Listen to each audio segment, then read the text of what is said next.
Alors si afficher 0, plus 1 ou moins 1, c'était cool pendant le temps de quelques secondes, pour autant, on va supprimer ça et maintenant, on va justement vouloir faire déplacer notre personnage. Alors, il y a une fonction qui est toute simple qui permet de faire ça. Vous ne pouvez pas l'inventer. Au début, quand on ne connaît pas Unreal, on ne sait pas que tout ça existe. Cette fonction, elle s'appelle Add Movement Input. Et c'est donc une fonction qui permet de faire déplacer un pawn, c'est-à-dire un acteur que l'on peut déplacer dans notre niveau, que l'on peut contrôler, que ce soit un personnage ou là, vous voyez, actuellement, on a un cube, il n'y a pas de problème, on peut faire déplacer le cube. Donc, on va pouvoir ajouter un mouvement input qui fait référence justement à l'axis mapping qu'on est en train de faire. On a enfoncé une touche de notre clavier, c'est un input, ou de notre souris, ou de notre, où on a activé nos joysticks sur notre manette. Donc on a un input qui est activé. Du coup, grâce à ça, on va pouvoir ajouter un mouvement. Et il ne nous reste plus qu'à analyser un petit peu les inputs ici que nous avons dans notre fonction.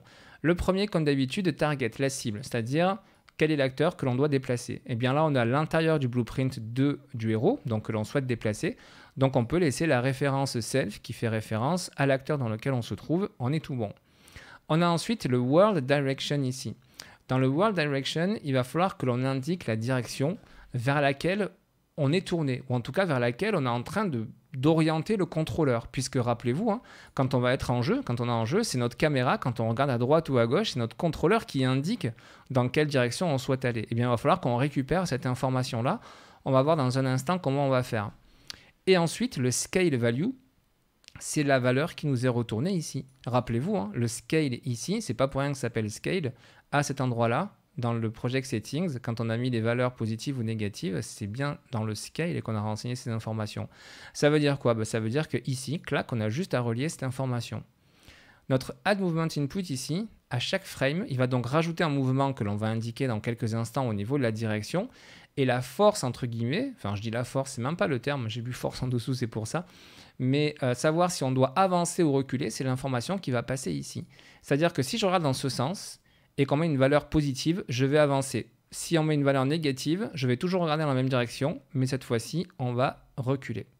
Voilà la différence donc entre les deux. Je reviens dans mon blueprint et on va s'attarder sur ce world direction ici. En fait, comment est-ce qu'on va retrouver cette information de savoir vers où la caméra se tourne? Là, pareil, vous ne pouvez pas l'inventer dans un premier temps, donc je vais vous montrer les fonctions que l'on va utiliser. Et puis, à force de les utiliser, de les réutiliser, vous allez voir, ça va vous paraître logique. Et après, vous le ferez tout seul sans problème. On va partir du contrôleur, puisque je vous l'ai dit que c'était le contrôleur qui permettait d'orienter notre personnage.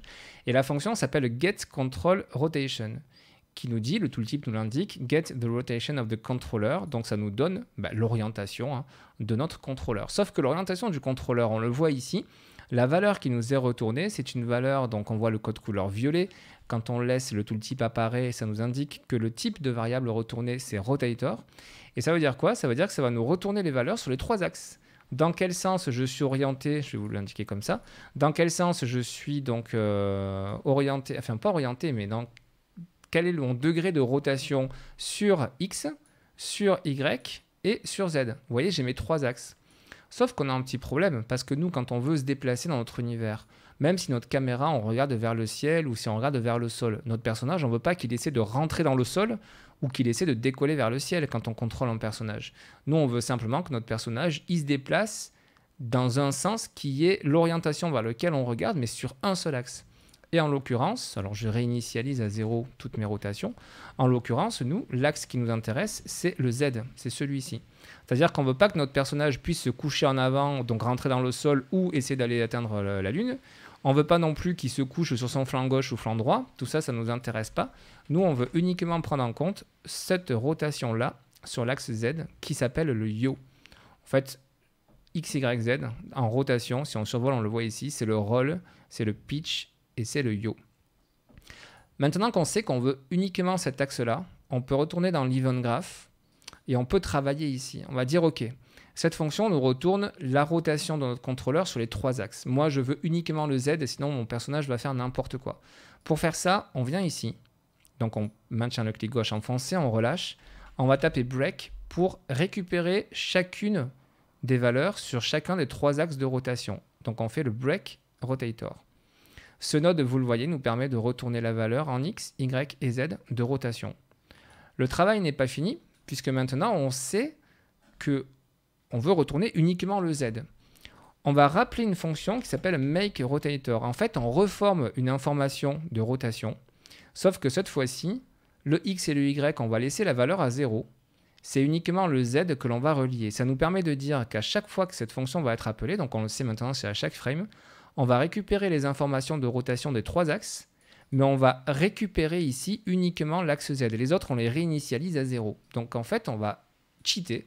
On va indiquer à Unreal que notre caméra, elle se déplace uniquement, elle fait des rotations uniquement sur Z. C'est pas vrai, mais en faisant ça, on cheat. Il nous reste à faire quoi? À relier du coup notre nouvelle information de rotation, qui va prendre en l'occurrence en compte que les Z, et à le relier ici au World Direction. Qu'est-ce qu'on va faire? Qu'est-ce qu'il nous faut pour relier ces deux valeurs? Eh bien, grâce à une fonction qui existe déjà dans Unreal Engine, ici, on va venir chercher une nouvelle fonction, on relâche, et on va taper getForwardVector. La fonction getForwardVector, elle nous permet de savoir dans quelle direction, justement, regarde un acteur ou un component. Et là, comme on vient de tricher en réinitialisant les valeurs des axes X et Y à 0, eh bien, en fait, cette fonction, elle va dire « Ok, il ne regarde pas du tout vers le haut ou vers le bas, il ne regarde pas du tout vers la droite ou vers la gauche, enfin plutôt, il ne veut pas se coucher sur son flanc droit ou flanc gauche. Effectivement, il regarde que vers la droite ou vers la gauche, sans essayer de se coucher ou de décoller ou d'aller dans le sol. » Et cette information, on vient la relier ici. Et ça va nous permettre à chaque frame de pouvoir déplacer notre personnage. Du coup, on teste tout de suite, on compile, on va en jeu, on appuie sur Play. Et maintenant, quand j'appuie sur Z, je vais en avant. Quand j'appuie sur S, je vais en arrière. Et là, pour le coup, je tombe effectivement puisque je suis sorti de ma zone. Donc avant, arrière. N'essayez pas pour l'instant de déplacer la caméra, on ne l'a pas activée. N'essayez pas d'aller à droite ou à gauche, il ne se passera rien du tout puisqu'on ne l'a pas encore fait. Mais on vient donc de faire notre déplacement avant-arrière, tout simplement avec cette fonction qui nous permet donc de faire cela. Je la relis une dernière fois pour être sûr que vous avez bien compris. Donc, à chaque fois qu'on va avoir une modification ici de notre axis mapping, cet événement va être appelé. Donc du coup, comme on est sur de l'axis mapping, c'est à chaque frame. À chaque frame, on va donc exécuter une fonction qui nous permet de rajouter un mouvement à un acteur. En l'occurrence, là, nous sommes dans le blueprint du héros. Donc c'est le héros qui va bouger. On va lui demander de bouger, donc on va lui rajouter un mouvement dans la direction qu'on lui précise ici. On vient de le voir que grâce à ces nodes, on indique la direction dans laquelle notre caméra regarde, dans laquelle on est en train de regarder avec notre contrôleur, en annulant volontairement les informations de rotation qui nous permettraient de décoller ou de creuser le sol ou de nous coucher sur le flanc droite et gauche. Donc du coup, on récupère qu'un seul axe. Et enfin, le scale value qui va nous permettre de dire si on doit avancer ou reculer.